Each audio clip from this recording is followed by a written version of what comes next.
जय जगन्नाथ। मु स्निग्धा आपण मानकु नहीं जाउछि मोर एक नुआ डेली ब्लॉग को सांग माने काली बड़ एकादशी आ मु एई एकादशी पालन करे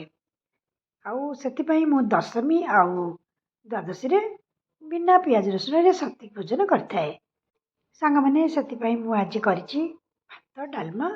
आउ ता संगे आलू पोटल किछि सिझेई बघार देइछि आउ ता संगे तो काकुड़ी अछि आउ एकुटिया खाइले तो सांग माने भल लागबनी जुगु को आज घरे झील अच्छी आउ तार मोर सांग होइके खाइलु से मु गोटे गछरे थिबा गोटे कदली पत्र को काटी आनी आउ से गरम गरम भात को टिके घी पकई डालमा आउ से आलू पोटल भर्ता ता संगे किछि काकुड़ी नहीं सांग ही खाइदेलु। सांग माने एकाठी खाइले सब जिनस बहुत टेस्ट लगे एटा तो आपण माने अनुभव करथिबे। सांग माने गोटे प्रश्नर उत्तर देबे आपण माने जदि एकादशी करथिबे आ दशमी आ द्वादशी रे आपण माने अरुआ खाआंती कि आ जदि केही विज्ञ पंडित लोक मोर एई भिडियोटी को देखुथिबे दयाकरी कहिबे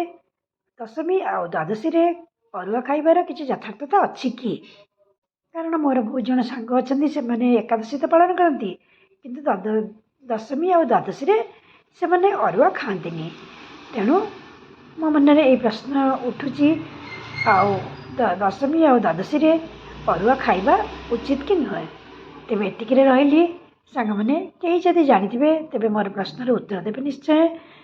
आपण मान दिन शुभमय मंगलमय हो। जय जगन्नाथ।